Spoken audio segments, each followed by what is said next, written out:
A orar un momentito, presentar lo que vamos a compartir en esta tarde y que el Señor nos ayude y abre nuestro entendimiento para que podamos disfrutar de la palabra y ser fortalecidos en la fe. Te damos gracias, Señor, por esta nueva oportunidad que tú nos brindas en esta noche de poder estar aquí, un grupo de tus hijos, Señor, y los hermanos que nos siguen en sus respectivos hogares y congregaciones.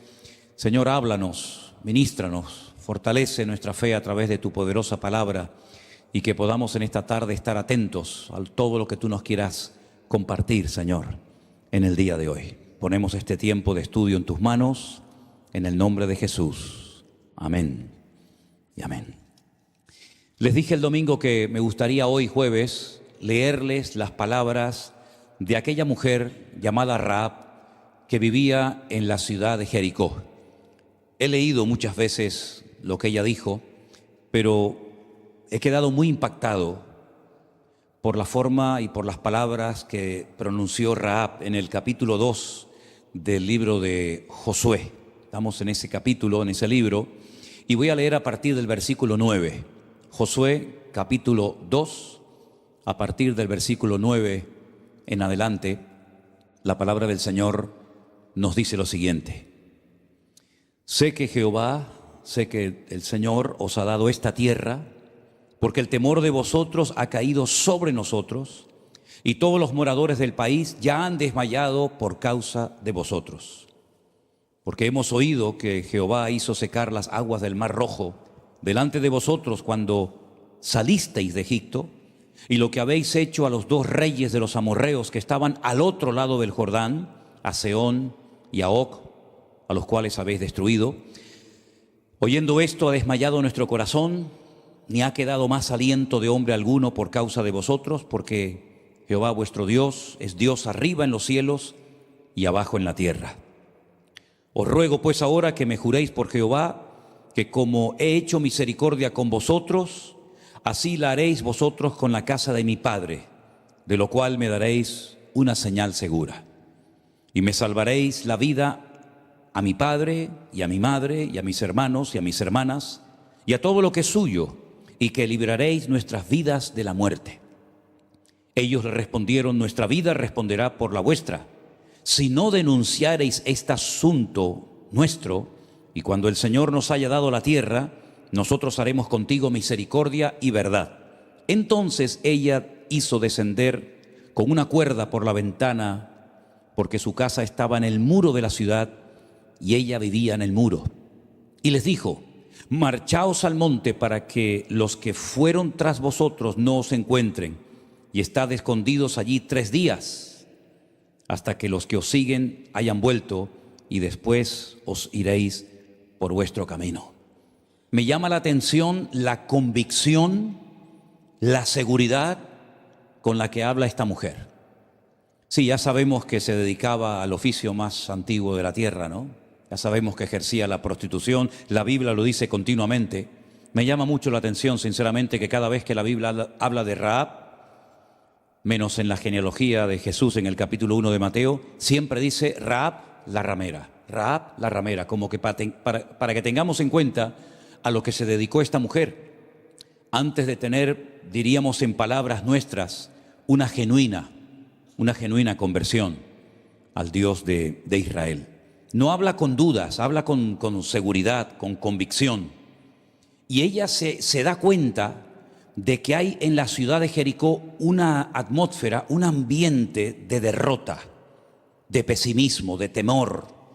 Y eso es lo que le motiva a ella a decirle a estos 2 espías que mandó Josué que la gente en la ciudad ya está totalmente desmoralizada. La gente está asustada. De hecho, hay otro versículo que dice la Biblia que Jericó estaba tan bien cerrada a causa del temor, a causa del miedo que le tenían a los hijos de Israel que estaban fuera de la ciudad. Me llama por otra parte la atención que ella menciona cosas que han ocurrido hace 40 años. Leamos el versículo 10, donde ella dice: hemos oído que el Señor hizo secar las aguas del Mar Rojo delante de vosotros cuando salisteis de Egipto. Pero la pregunta es: ¿y cuándo salió esta gente de Egipto? Pues hacía 40 años. Hacía 40 años que habían oído los habitantes de Jericó el milagro tremendo que el Señor había hecho al sacarlos de Egipto, que se habían encontrado en un embudo y ya no había posibilidad de salvarse, ya no podían dar marcha atrás, tampoco podían avanzar, y entonces Dios hace un milagro espectacular. Separa, divide las aguas del Mar Rojo. Y ese milagro, esa proeza, esa maravilla de parte del Señor, yo no sé cómo llegó a oídos de la gente de Jericó, pero lo sabían. Es decir, que si observamos el comentario que Rahab le hace a estos espías, hace 40 años podían haber atacado la ciudad y la habían podido conquistar. Pero lamentablemente aquellos que experimentaron este milagro tremendo no tuvieron la fe de poder entrar a Canaán y tomar posesión de la tierra. Pero ella tenía memoria. Hacía 40 años que estaban pensando que en algún momento nosotros también seremos derrotados. Porque ella además menciona los nombres de 2 reyes que fueron derrotados, Sehón y Og, que fueron totalmente destruidos, reyes tremendamente poderosos, con un ejército bien preparado, bien entrenado y armado hasta los dientes, y cayeron delante de los hijos de Israel. Y ella le está recordando a los espías acontecimientos que habían sucedido hacía una generación, hace 40 años atrás. ¿Cómo es posible que esta gente pagana, idólatra, y ella, sabemos a lo que se dedicaba, tuvieran más fe en la destrucción y en la toma de Jericó que los hijos de Israel 40 años atrás, después de haber visto aquellos tremendos milagros? Ella prestó atención con sumo cuidado de lo que Dios estaba haciendo con este pueblo a través del desierto. Y todas estas características, hablar con seguridad y convicción, saber leer las circunstancias, saber leer el rostro de la gente, prestar atención a los hechos, a las acciones que Dios viene haciendo, también tienen que ser parte de nuestra forma de ser. Nosotros no podemos olvidar lo que Dios ha hecho, lo que Dios ha dicho, lo que Dios ha prometido.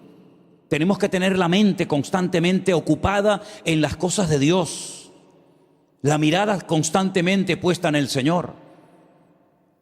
Escuchar lo que hablan en la radio, en la televisión, leer los periódicos, ver lo que dicen los políticos, los periodistas, y te darás cuenta del ambiente que nos rodea.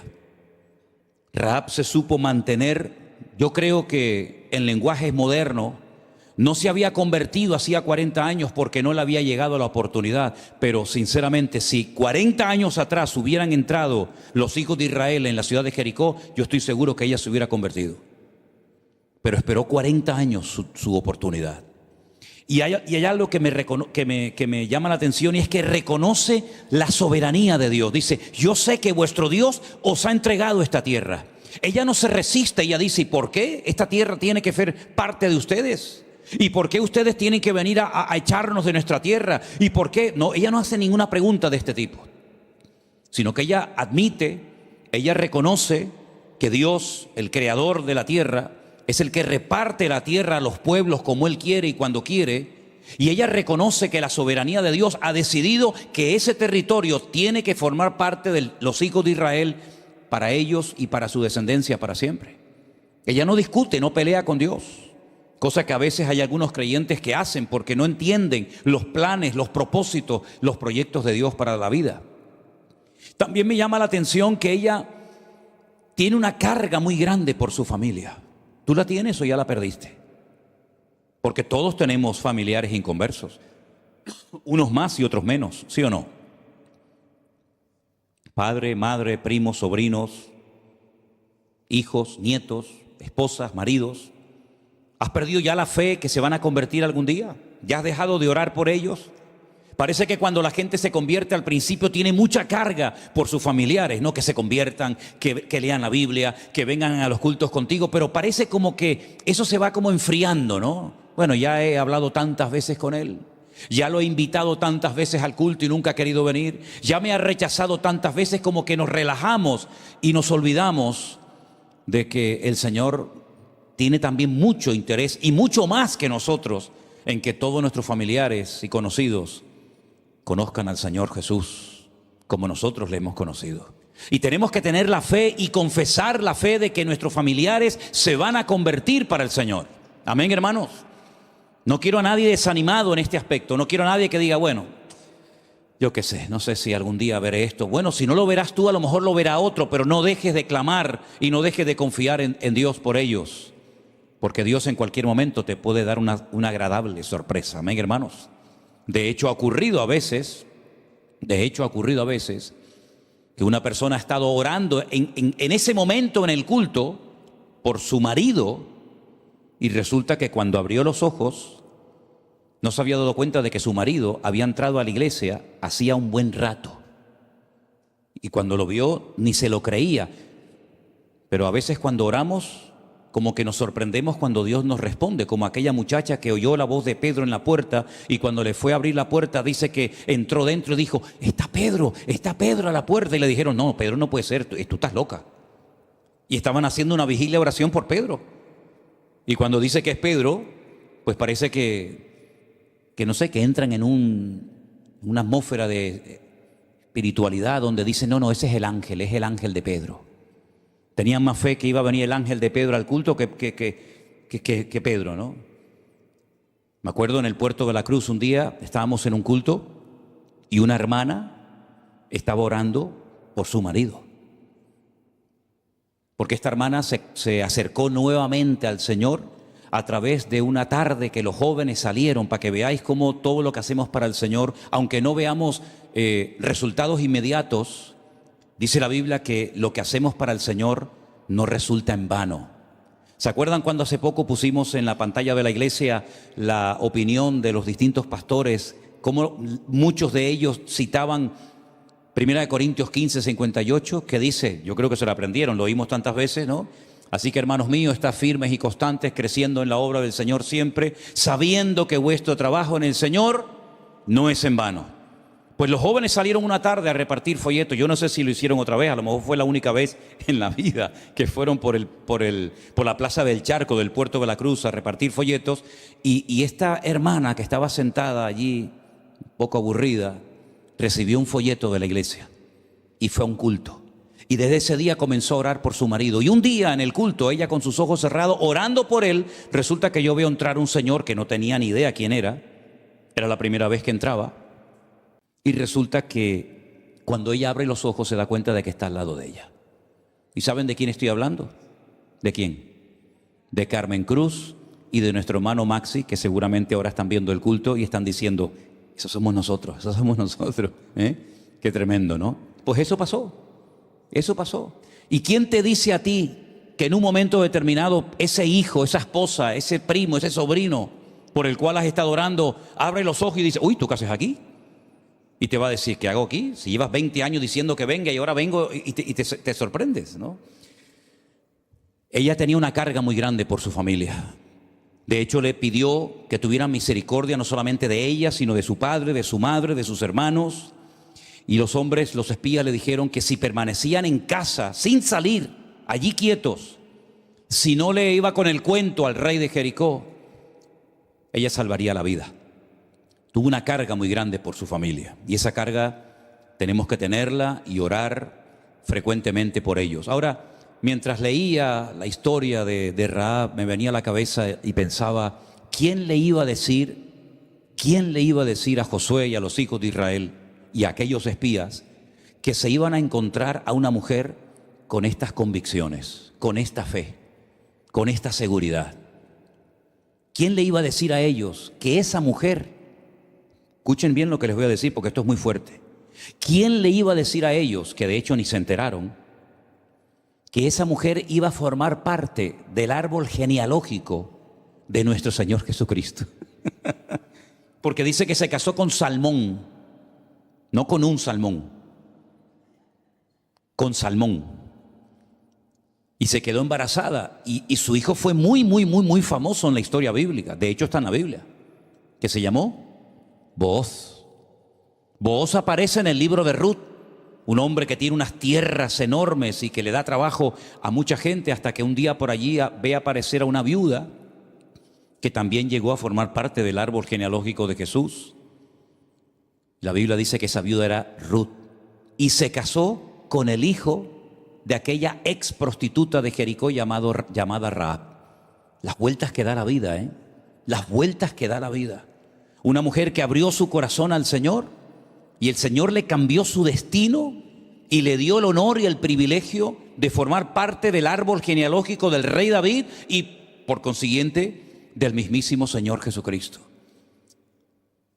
Las vueltas que puede dar la vida cuando ponemos nuestra vida y nuestra confianza 100% en el Señor. Amén, hermanos.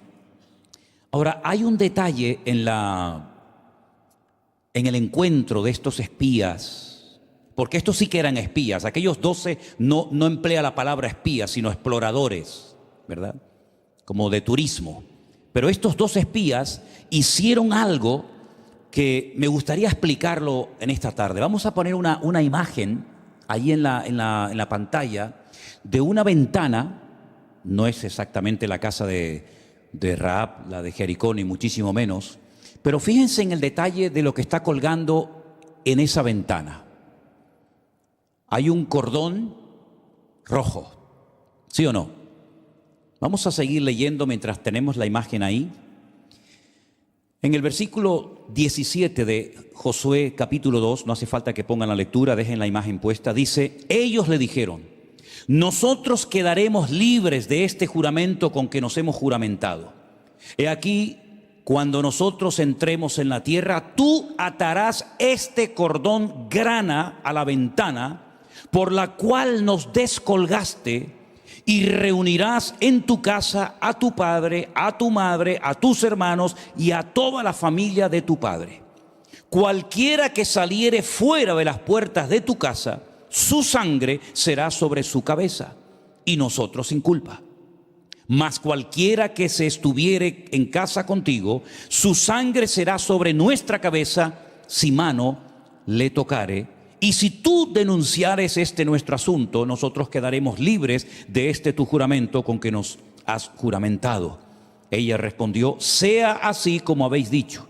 Luego los despidió y se fueron, y ella ató el cordón de grana a la ventana. Hay un versículo en el libro de Isaías capítulo 1, muy conocido por todos ustedes, que seguramente muchos se lo sabrán de memoria, que en el capítulo 1, escuchen este versículo atentamente, Isaías capítulo 1, verso 18. Venid luego, dice el Señor, y entremos y estemos a cuenta.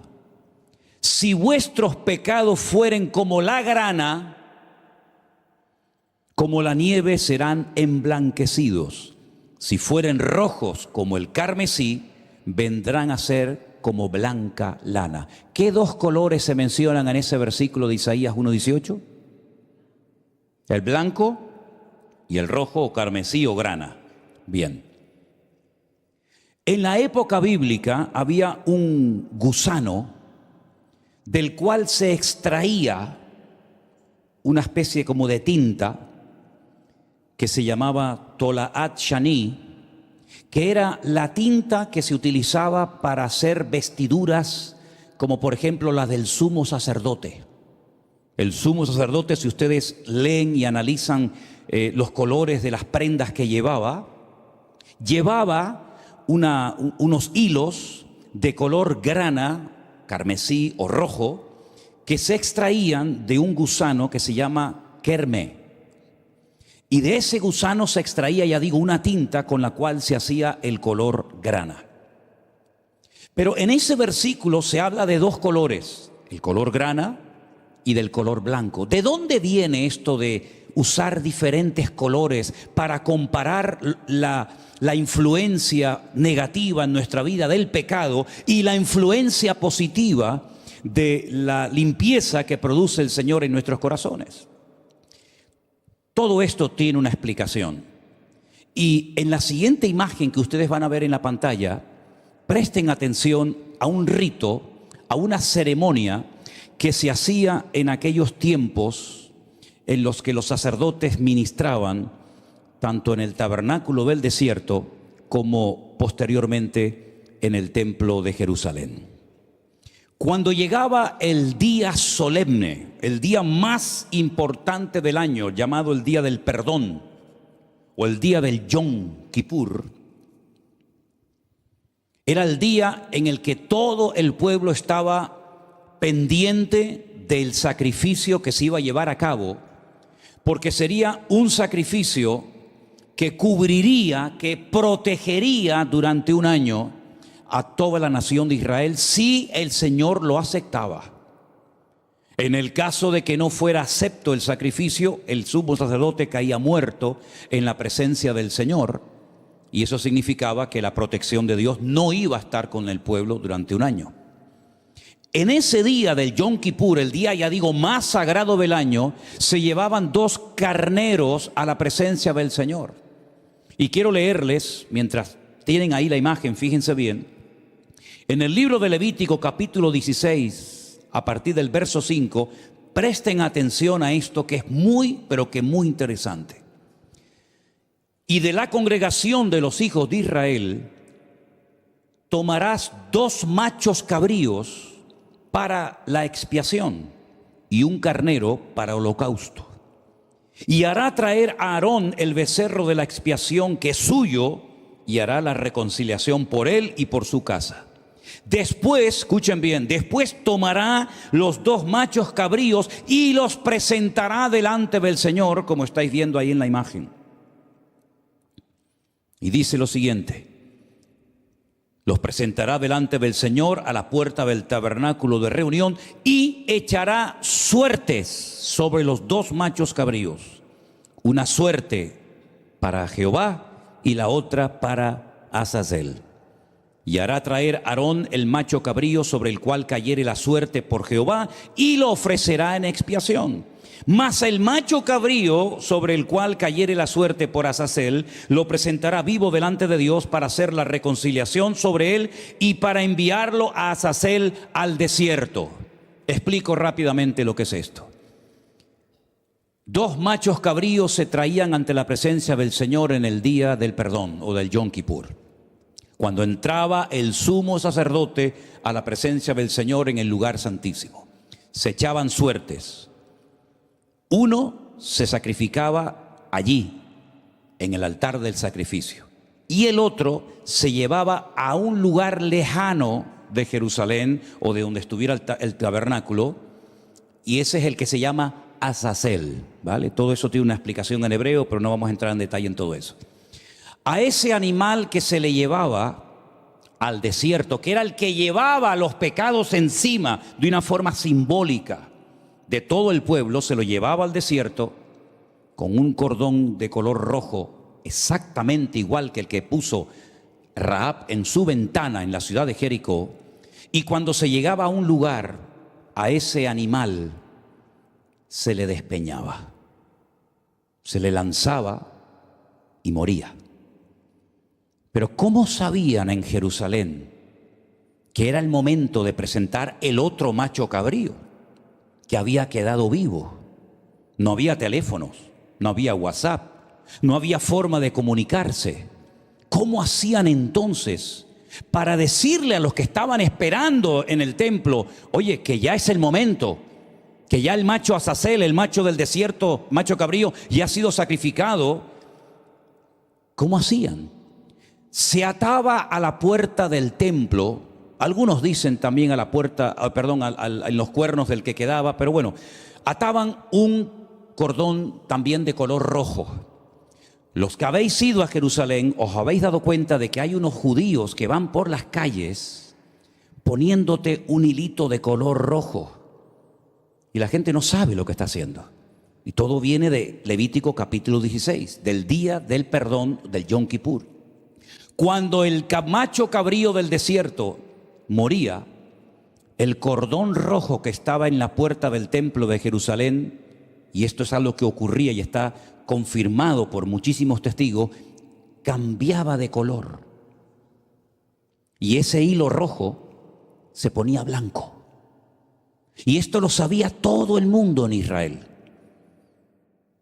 Y por eso dice Isaías que si vuestros pecados fueren rojos como el carmesí, cuando el Señor haga su sacrificio y nos limpie con su sangre, seremos blancos como la nieve, como blanca lana.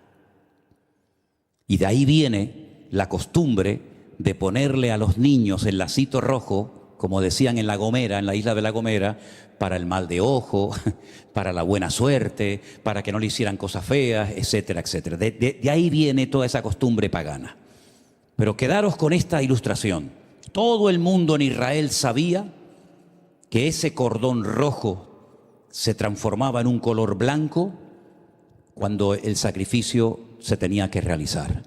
Y todo esto lo registra esa enciclopedia gigantesca que los judíos tienen, que se conoce con el nombre del Talmud.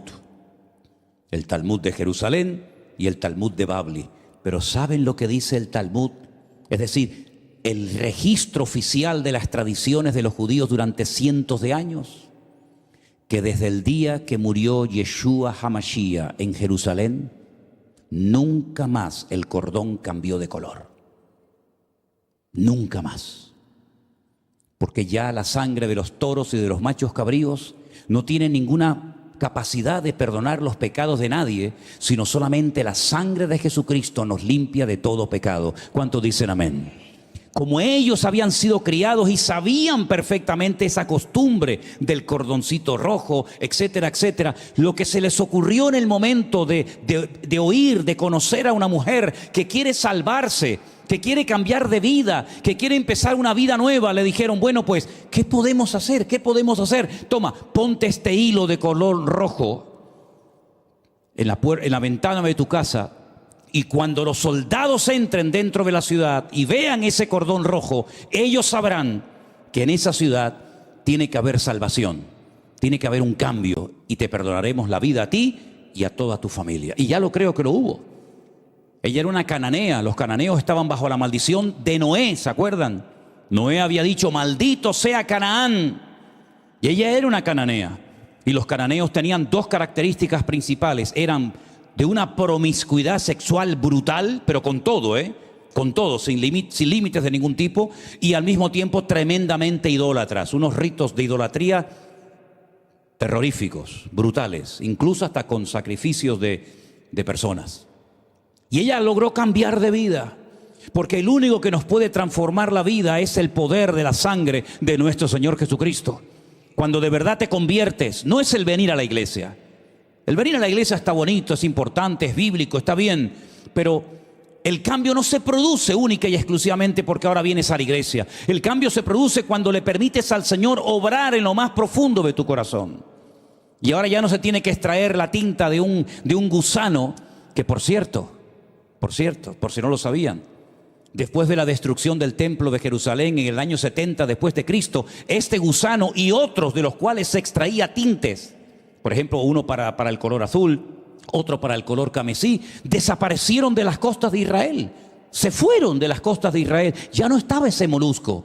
Hasta que hace unos años aparecieron miles y miles de moluscos.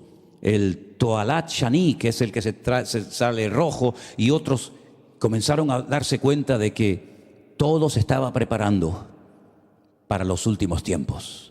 Y de ahí volvieron a extraer, y están en el Museo del Templo, que lo pueden ver, de ahí se extrajo otra vez la tinta de esos moluscos y se han podido hacer las ropas del sumo sacerdote que estará en el Templo de Jerusalén cuando Dios permita que se vuelva a abrir. Entonces, hermanos, todo esto a nosotros nos indica que hay que tener memoria de las cosas que Dios ha hecho en nosotros. Pedro dijo en una ocasión, cuando yo parta de este mundo, cuando ya no esté entre ustedes, yo procuraré que ustedes retengan en su memoria las cosas que yo les he predicado y las cosas que yo les he dicho. Y por eso escribió 2 cartas. Y nosotros no tenemos que olvidar aquella oración que tanto le hicimos al Señor y que el Señor finalmente nos respondió. Amén, hermanos. Y no tienes que olvidar cómo estabas tú antes, cómo vivías y cómo eras y cómo te encontrabas, y ahora la vida nueva llena de paz, de gozo, de victoria, de bendición y del favor de Dios que tienes hoy por hoy. No tienes que olvidarte nunca de eso. Y cuando hables de tu conversión, y cuando hables de la palabra, y cuando hables de algo del Señor, habla con seguridad, habla con convicción, sabiendo que las promesas de Dios están en vigencia hoy en día. Amén, hermanos. Pero les voy a proponer que hagáis algo. Se me ocurrió en la época de la pandemia, y creo que funcionó muy bien. De hecho, el día que nos volvimos a reunir después de un tiempo sin vernos, algunos venían por la calle con el famoso cartelito, ¿se acuerdan? Prohibido quejarse, ¿se acuerdan? Que algunos lo decoraban con manzanitas, con versículos, con corazones, y en fin, eso al gusto del consumidor, ¿no? Y teníamos ese cartel que nos recordaba en aquellos días de confinamiento que no teníamos que quejarnos, que Dios estaba haciendo algo, y ya lo creo que lo estaba haciendo. Una obra invisible, pero poderosa, que perdura hasta el día de hoy, y esto salvó a miles de personas en muchas naciones de la tierra. No sé si lo tienen. ¿Cuántos tienen todavía ese cartel? ¿Algunos lo tienen? Yo os voy a proponer que pongáis en vuestra casa algo, así como Rahab puso ese cordón en la ventana que le ayudó a salvarse a ella y a su familia. Yo os propongo que pongáis algo en la sala, en el comedor, en la puerta de la calle, que pongáis algo que cuando lo veas ni te quejes, sino que inmediatamente digas: Señor, gracias porque tú eres bueno, gracias porque tú me has cuidado. Ahora, algunos preguntarán: ¿y qué puedo poner? No sé. Pon un Nuevo Testamento, pon una Biblia. Algunos dicen: ¿puedo poner una vela? Bueno, yo no he dicho nada, ¿no?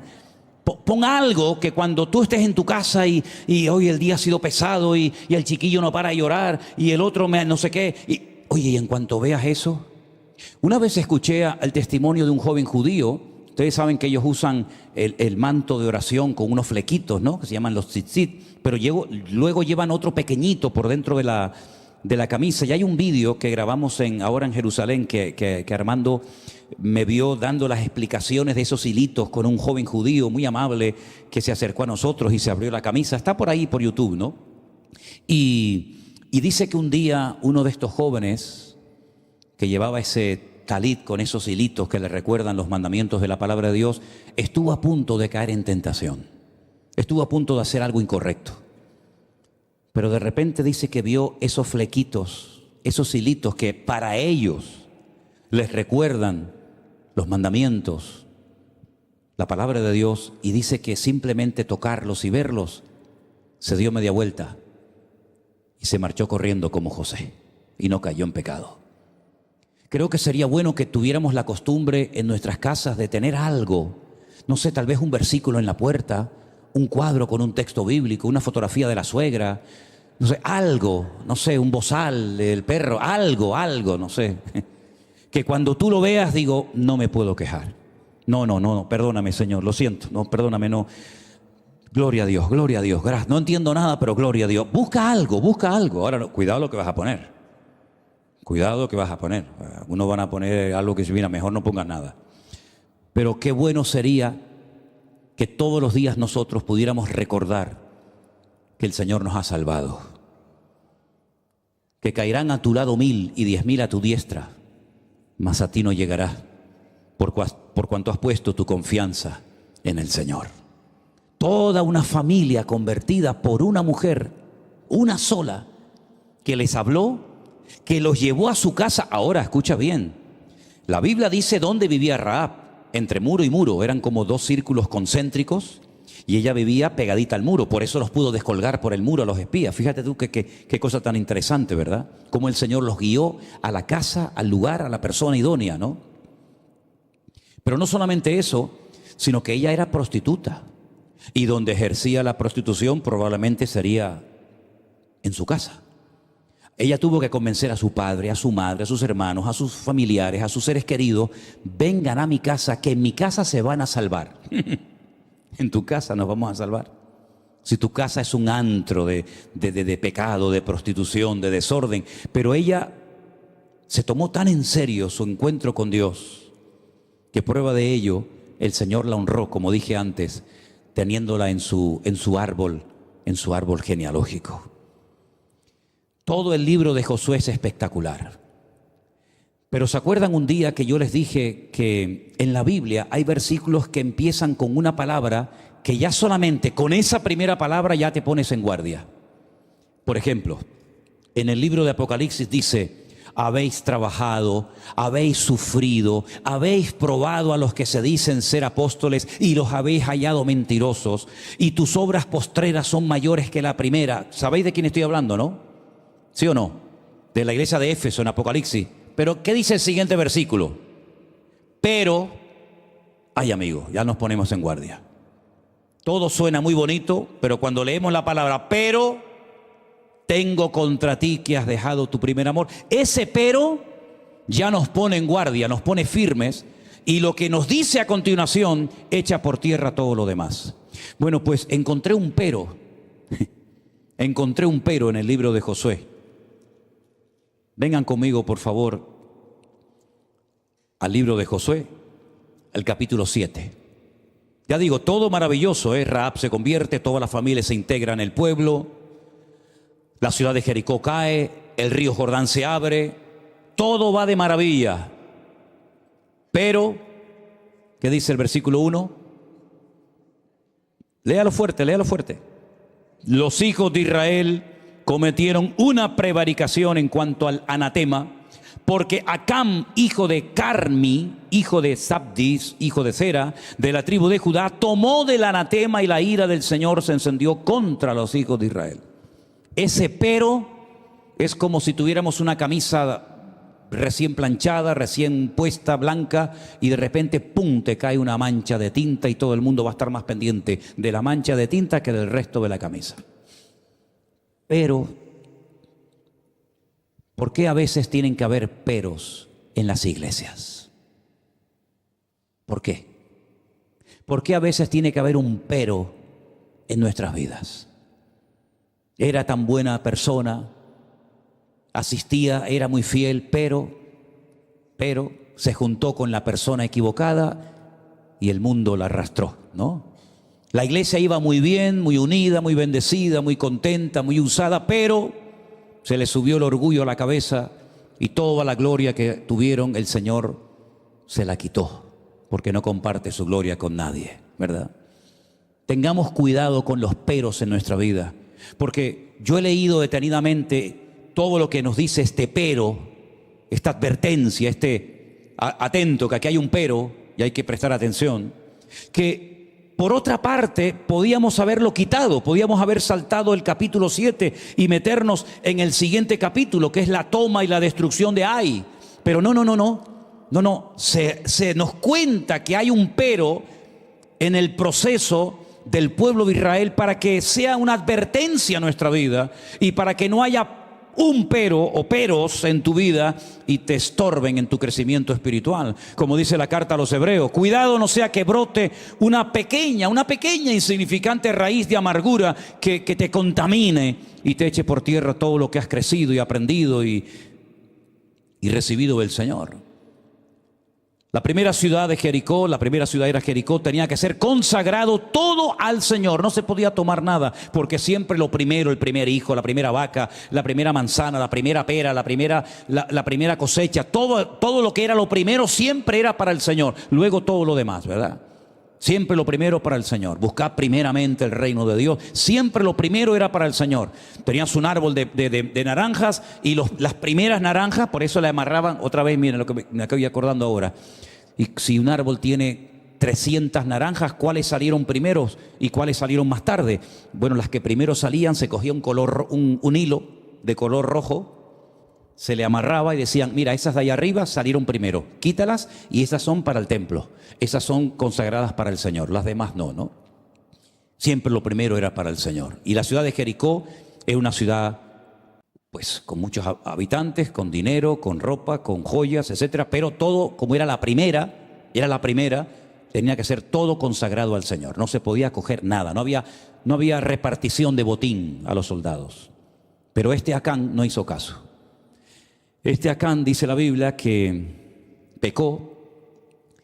Acán no obedeció la orden que se había dado, y cuando fueron a pelear contra otra ciudad, pues muchos hombres murieron, hicieron el ridículo. ¿qué fue lo que le atrajo? ¿Qué fue lo que le llamó la atención a Acán para cometer un pecado? Lo dice la Biblia. Denme unos minutos. Josué capítulo 7, versículo 20. Pero desde 19 podemos arrancar. Josué le dijo a Acán: hijo mío, dale gloria a Jehová, el Dios de Israel. Dale alabanza y declárame ahora lo que has hecho y no me lo encubras. Di la verdad. Esa expresión de dale gloria a Dios significa dime la verdad. Y Acán le dice a Josué: verdaderamente yo he pecado contra Jehová, el Dios de Israel, y esto es lo que he hecho. Ahora miren el versículo 21, qué triste, ¿no? Vi entre los despojos un manto babilónico muy bueno, 200 siclos de plata, un lingote de oro de peso de 50 siclos, lo cual codicié, como Eva que codició, lo tomé, y aquí está escondido bajo tierra en medio de mi tienda, y el dinero debajo de ellos. Josué entonces envió mensajeros, los cuales fueron corriendo a la tienda, y aquí estaba escondido en su tienda y el dinero debajo de ellos. Y tomándolo de en medio de la tienda, lo trajeron a Josué y a todos los hijos de Israel y lo pusieron delante del Señor. Entonces Josué y todo Israel con él tomaron a Acán, que era el hijo de Zera, el dinero, el manto, el lingote, sus hijos, y todos conocemos el resto de la historia, que es terrible, terrible lo que pasó allí. Eso fue lo que le pasó, que vio una ropa muy buena, un poco de dinero y un lingote de oro, y se le fueron los ojos. Y por culpa de haber codiciado y tomado lo que no tenía que haber cogido, al día siguiente el pueblo de Israel hace el ridículo delante de los enemigos, hasta el punto que desmoraliza de tal manera, vamos a decir, al pastor, porque Josué al fin y al cabo era como el pastor del pueblo. Lo desmoralizó de tal manera que mira lo que dijo Josué: ay, Señor Jehová, versículo 7, ¿por qué hiciste pasar a este pueblo el Jordán para entregarnos en las manos de los amorreos que nos destruyan? Ojalá nos hubiéramos quedado al otro lado del Jordán. Pero Josué, ¿tú sabes lo que estás diciendo? ¿Tú sabes cómo estás hablando? Ay, Señor, ¿qué le diré ya que Israel ha vuelto la espalda delante de sus enemigos? Ahora los cananeos y todos los moradores de la tierra oirán, nos van a rodear, van a borrar nuestro nombre de sobre la tierra. Y entonces, ¿qué harás tú con tu grande nombre? Y el Señor le dice a Josué: levántate, ¿y por qué te postras sobre tu rostro? Fíjate, llegó a dolerle tanto el corazón a Josué que se pone, perdonen, a decir tonterías. Ahora nos van a atacar los enemigos, ahora van a arrasar con todos nosotros, ahora tu nombre va a quedar totalmente desacreditado, nos van a destruir. Y tú dices, pero Josué, ¿y lo que te dijo el Señor en el capítulo 1? No temas ni desmayes, esfuérzate y sé valiente, porque yo os he entregado toda la tierra, desde el desierto hasta el Líbano, hasta el gran río Éufrates. Nadie te podrá hacer frente. En todos los días de tu vida, como estuve con Moisés, estaré contigo. Solamente te digo, esfuérzate y sé muy valiente. ¿Se te ha olvidado todo eso ya? ¿Ya se te olvidó todo, las palabras de Dios a tu vida? Confirmándote como el heredero en el cargo de Moisés, y ahora saltas diciendo nos van a destruir. Ahora los moradores de la tierra oirán lo que ha pasado y nos van a matar, La cantidad de tonterías que uno dice cuando le da lugar a la duda, a la queja, al lamento y a cosas que no son de Dios y que no edifican al Señor. Y vivimos en unos tiempos en los que el diablo está empeñado en robarnos y en apagarnos el ánimo y la fe y el entusiasmo y la pasión por las almas perdidas. Y vivimos en unos tiempos en los que los medios de comunicación como que se han unido, ¿verdad? Se han puesto todos de acuerdo y todos van como en una misma línea. Hay un monotema y el que no entre por el aro parece como que es peligroso y hay que ir a por él. Pero tenemos que mantenernos en las promesas del Señor. ¿Qué hizo Rahab?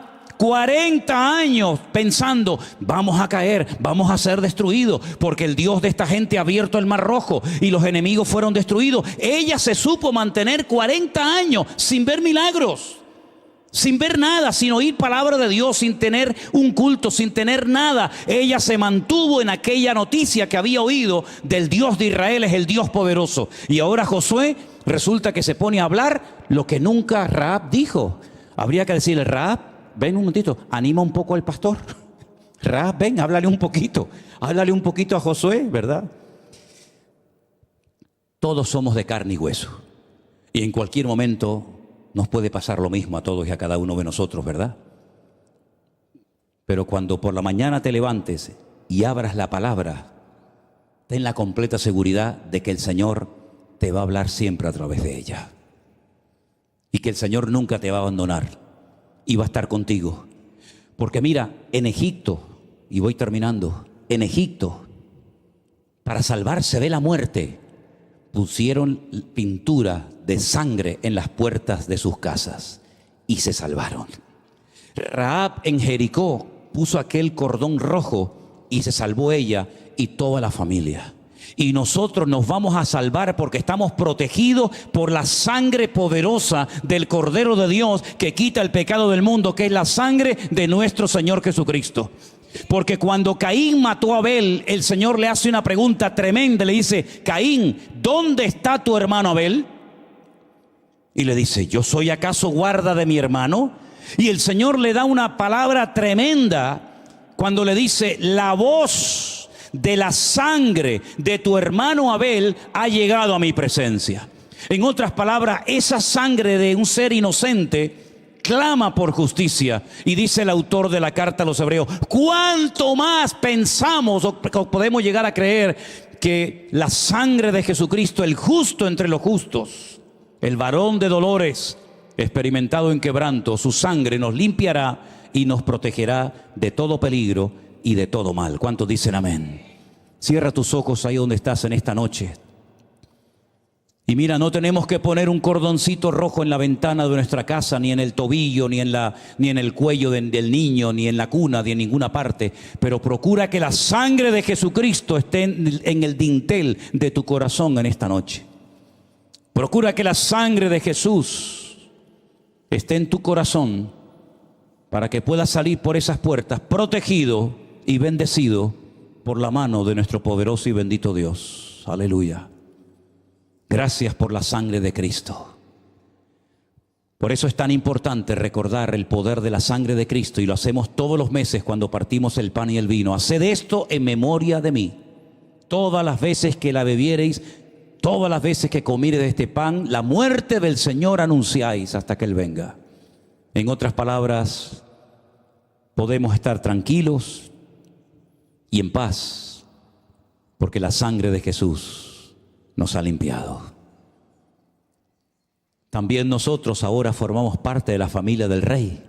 No solamente Rahab, también ahora nosotros formamos parte del libro de la vida, donde están escritos los nombres de los hombres y mujeres que son familia de Dios, real sacerdocio, nación santa, pueblo adquirido por Dios, para que anunciemos las virtudes de aquel que nos llamó de las tinieblas a su luz admirable. Por eso no pisotees ni menosprecies la sangre de Cristo. Valórala, porque no hay nada más poderoso que su sacrificio en la cruz. Aleluya. Gracias, Padre. Bendito sea tu nombre, mi Señor. Recibe toda la gloria y la honra, Señor. Y gracias por el testimonio y el ejemplo de esta gran mujer que logró cambiar de vida porque confió en ti, porque se refugió en tus promesas, en tu palabra, y tú la usaste de una forma tremenda, Señor. Porque nunca pasa desapercibido un acto de fe, un acto de obediencia, un acto en el que demostremos nuestro sometimiento a la palabra y a la justicia de Dios. Gracias, Padre Santo. Gracias, Señor, por estas historias extraordinarias de tu palabra, que nos llenan el alma de alegría y de gozo. Bendito sea tu nombre. Bendice y cuida tú de nuestras vidas, en el nombre de tu amado Hijo Jesús. Amén y amén. Póngase de pie en esta noche, mi querido hermano, y dígale al hermano más cercano a usted: la sangre de Jesucristo nos ha limpiado de todo pecado. La sangre de Jesucristo nos ha cubierto y estamos protegidos por Él. Aleluya. Gracias, Señor Jesús.